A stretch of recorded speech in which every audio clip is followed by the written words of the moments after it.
कुफुर खत्म थियो सारो कोट किरिया कुल मिसरा जा अमर ॾिसे पई शाम जुमारियूं दावन जा दारतिया कुफुर खत्म थियो सारो कोट किरिया कुल मिसरा जा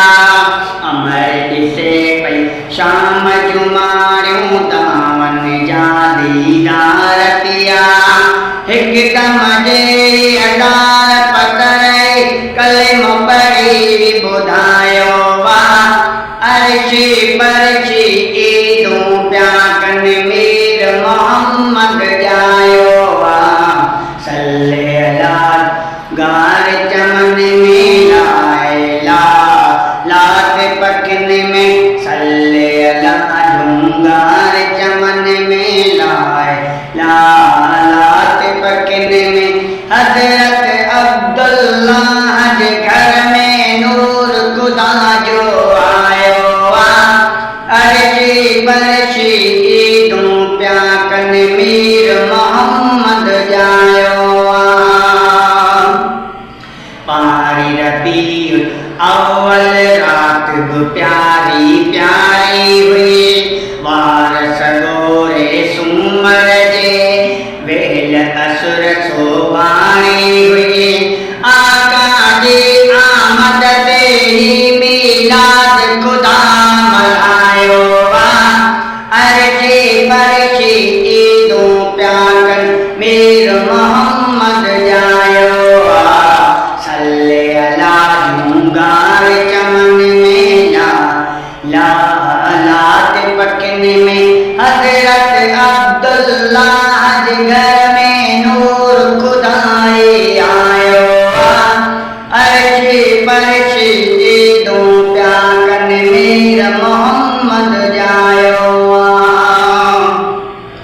लाइला लिकार लगी चो तरफ चमकार हुई लाइला लिकार लगी चो तरफ चमकार हुई बादल बरसे बगन लगा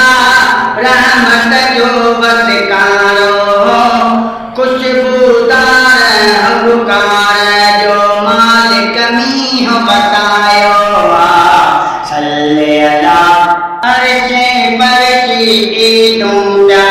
मीर मोहम्मद जायो वा सल्ले अला झुंगार चमन में लात पकन में हजरत अब्दुल्लाह के घर में नूर खुदा जो आयो वा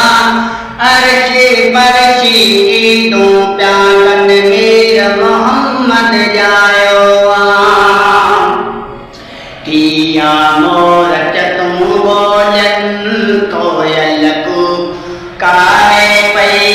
तितर कबूतर काम पकी झिरमिर लाइन प्या पंहिंजी बोली में हर साथ हमद सनाहे गाया अर्शी परशी ईदूं प्या कन मीर